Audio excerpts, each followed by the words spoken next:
Okay, Brandon Sanderson is releasing a new book about Hoid's Travails, which I think is going to get to at least some of the various tragedies that Hoid has faced in his long life. So, as we gear up for that, I thought it'd be fun to try to reconstruct Hoid's life story based on all of the various hints that we've seen so far. So without further ado, let's get into it. This video, I'm not sure I'm necessarily spoiling anything in this video, but it will draw from a lot of different books in the Cosmere, which I'll put up on this video in written form so we don't have to get into it. So let's get started. A quick thing is that if you want a little bit more of a 101 into what we know about Hoid, I recommend that you check out my other video because this one will be a little bit more speculative in nature and it'll include a lot of my theories about Hoid's trajectory over the last 10,000 years. Okay, so Hoid was born on the planet known as Yolen, roughly 10,000 years or slightly more before the events of Wind and Truth or the Stormlight Archive in general. And he wasn't always this world-hopping bard with a bag full of tricks in the way that we know him today. He seems to have been somebody that started off life as someone relatively unimportant, but rose through his own personal ambition and may have even had a family. In The Sunlit Man, we get kind of a rare glimpse into Hoid's boyhood. He says, "I was that boy when I was young on Yolen. I can remember sitting on a rooftop, looking up and wondering what the stars were. I assumed I'd never know. The town philosophers had talked themselves hoarse, arguing the matter, as was often their way. Yet here I am, millennia later, walking between the stars, learning each one.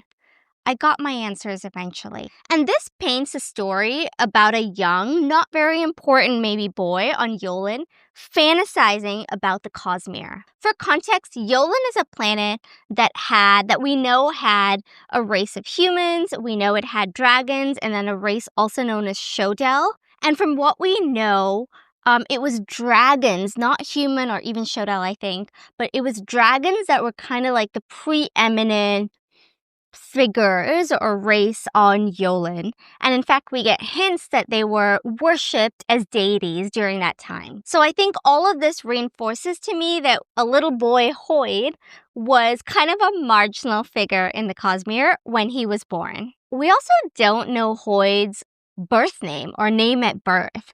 It definitely wasn't Hoid. It wasn't Wit.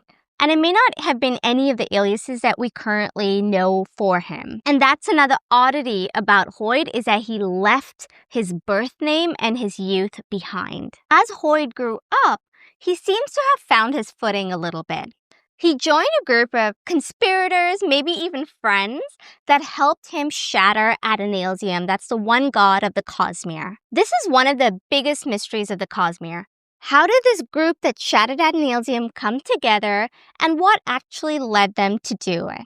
In Mistborn's Secret History, Chris, who's a scholar, explains that this was a diverse group with equally diverse motives. Some wished for power, others saw killing Adonalsium as the only option left available to them. Together, they murdered a deity and became divine themselves. My sense is that Hoid, as a relatively unimportant boy on Yolen, may have been part of the group that sought power, that saw Shattering Adonalsium as a way to democratize power to people like himself. Around the time heading into the Shattering of Adonalsium is also the time that Hoid seems to have adopted one of his oldest names, that's Sephandrius or Sephandrius Maxstory. And that's the name that the other shards seem to know him by. Breaking down that name also seems to suggest that he sought to reinvent himself as somebody more powerful than what he was born as. The name Sephandrius can be broken down into its kind of constituent parts, that's Seph and Andreas, which seems to come from Greek, meaning Seph, like head, kind of like cephalopod, essentially relating to like the head or the mind. And then the suffix Andreas is a relatively common suffix meaning like man or leader of some sort. And put together, it could mean even something as simple as like a man with a head, or something I think a little bit more metaphorical, like a wise man or a wise leader of some sort. And then Mac's story kind of reinforces that. It's Max, like Maximus or Maximal, kind of connotes strength or power. So Hoid may have sought this moniker as a way to reflect his personal ambitions that led him to join the group that eventually shattered Adonalsium. But something went really wrong for Hoid during the shattering that completely changed his trajectory. We know that following the shattering, two big things happened. One is Hoid refused a shard, unlike most of the others in the group. And then two is that he has carried deep regret ever since the shattering. And I think these two facts put together start to sound really personal, like not philosophical, but something suggesting that there's some sort of a personal tragedy that occurred to Hoid during the shattering. So, my theory is that Hoid, at the time of the shattering, was married to a dragon, a female dragon known as Medalontorius, who eventually became the shard Valor. And during their shattering, their children were killed, which really did alter both their destinies. I think this because, one, there are hints that Hoid and Valor had some sort of a personal relationship, which I think could have been a marital relationship. In the Stormlight Archive, in the epigraphs, Endowment writes to Hoid, and she says, "As for Valor, our dealings are none of your business. Can you not leave her alone? I can tell you with absolute certainty she does not want to see you again. It has not been too long. No, I do not think it ever will be." That seems to suggest to me that there's something really personal or tragic that happened between the two of them at the scale of something that's like potentially losing her child. That's kind of that pivotal point that led Hoid to refuse a shard, walk away from his kind of personal ambition, and into instead this post-shattering mission that I think could have led him to try to seek to resurrect his children. In the same letters Endowment writes to Hoid, she says, "Do I have to broadcast what I have learned of your goals? I certainly do not think it's a coincidence that you have made a special study of the worlds where legends abound of the dead being raised." And all of this together adds up to a picture of a pretty selfish Hoid. Somebody that sought power for himself, and that's why he joined the group that killed Adonalsium. And then when that effort really went wrong, has been on this like kind of personal quest to restore the family and the life that he ended up breaking. It may also explain why we see Hoid deliberately collect all sorts of different magic systems throughout his appearances in the Cosmere. We see him become radiant, we see him use breath, we see him become Elantrian, we see him use sand mastery, we see him become an Allomancer, and we don't really see him using those powers to help others in the Cosmere. To me, this suggests this is Hoid in like fixer mode, taking all of these powers, trying to combine those powers, potentially to resurrect his family. This kind of explains a quote that he said to Dalinar in Words of Radiance. And he says, "If I have to watch this world, i.e. the planet of Roshar, if I have to watch this world crumble and burn to get what I want, I will do so. With tears, yes, but I will let it happen."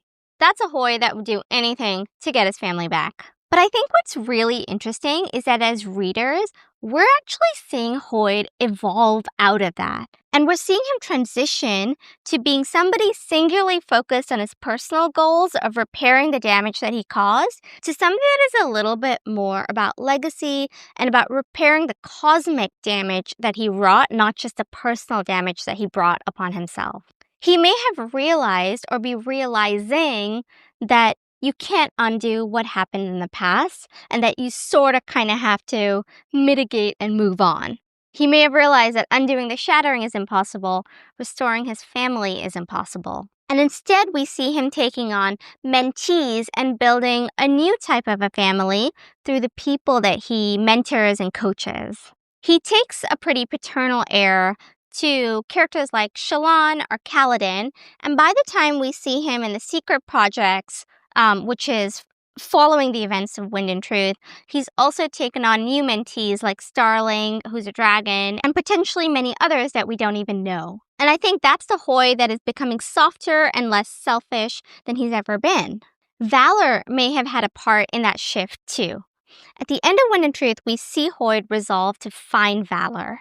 And if he does find her, it's possible she helps convince him that this quest he has to undo the damage is impossible. As the mother of his children, at least according to this theory, she may be the only person that could actually help him move on. So that's where I feel like I land on kind of Hoid's travails, from somebody born relatively unimportant to somebody seeking power or personal ambition to somebody that then faces an unspeakable tragedy because of that personal ambition and then desperately tries to undo it or repair it and bring people back from the dead, and then to somebody that realizes it's not possible and becomes the Cosmere's most emotionally damaged life coach. So I'd love thoughts on this in the comments below. I know there's a prevailing theory that Hoid is actually seeking to reconstitute Adonalsium in some way, and this take, I think, is a little different than that. So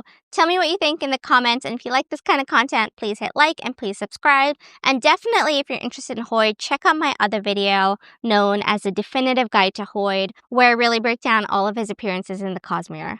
So thank you, everyone.